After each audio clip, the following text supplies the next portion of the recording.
Okay, real talk, you have one project that actually matters to you, the important one, and somehow you do everything except that. You clean, you scroll, you answer emails that do not matter. Suddenly, urgently, the whole room needs organizing. And the strange part is this, the more something matters to you, the harder it is to even begin. So you call yourself lazy and undisciplined, which somehow only makes the whole thing worse. So why do you procrastinate hardest on the things that matter most? Let us get into it. First, the reframe that changes everything. Procrastination is not laziness. It is fear wearing a very convincing disguise. It only looks like a discipline problem from the outside. Here is what is really happening under the hood. Your brain treats the important task as a threat, firing the very same alarm it would use for a genuine physical danger. And the stakes feel huge. When something truly matters, failing at it feels like failing as a person, not just missing a small deadline somewhere. So avoidance quietly becomes armor. Never finishing protects you from being judged, because a thing that is not done yet can never be measured, scored, or called a failure. So sit with this for a second. You are afraid of the verdict, not the work itself. It is the judgment waiting on the other side of finishing that your brain is desperate to avoid. The trouble started earlier than you think. You tied your worth to this one result, so now the task is not really a task. It is a test of whether you are good enough at all, and that reveals the cruel pattern. The more it means, the bigger the imagined fall, which is exactly why your biggest dreams are the ones you freeze on hardest. Now zoom out and the engine gets clear. Procrastination is really about escaping a bad feeling, not about being secretly bad at managing your time. Watch the exact mechanism. Avoiding the task gives you instant relief, a small hit of calm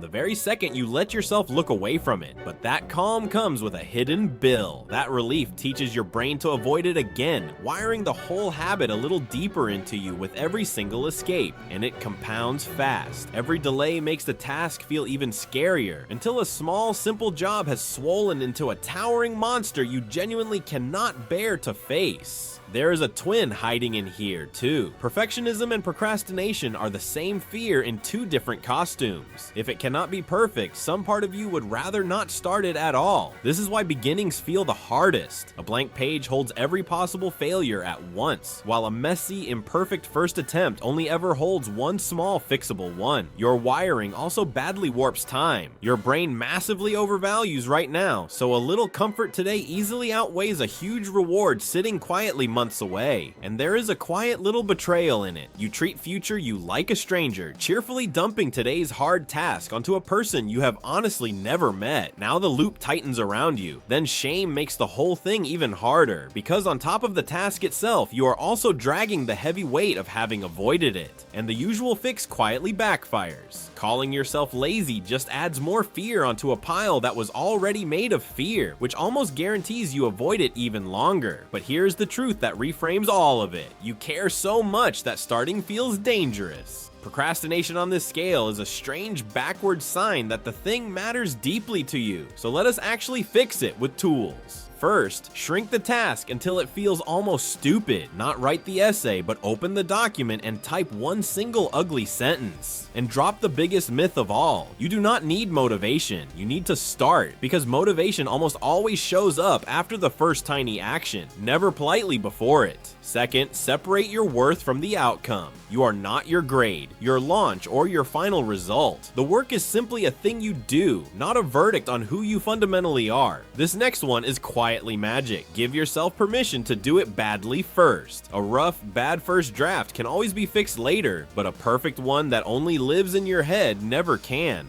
Third, name the feeling instead of running from it. Quietly notice, I am avoiding this because I am scared to fail, said plainly. The fear loosens its grip almost at once. Fourth, do one kind thing for future you. Lay out the clothes, open the file, write the first line tonight, so tomorrow's version of you wakes up already halfway inside the task. And this last one is genuinely backed by research. Be kinder to yourself and you will start sooner. Self-compassion, not self-attack, is what actually breaks the avoidance loop for good. So step back and finally see it clearly. The task was never the real enemy. The fear of what finishing it might say about you was the thing standing in the doorway the whole time.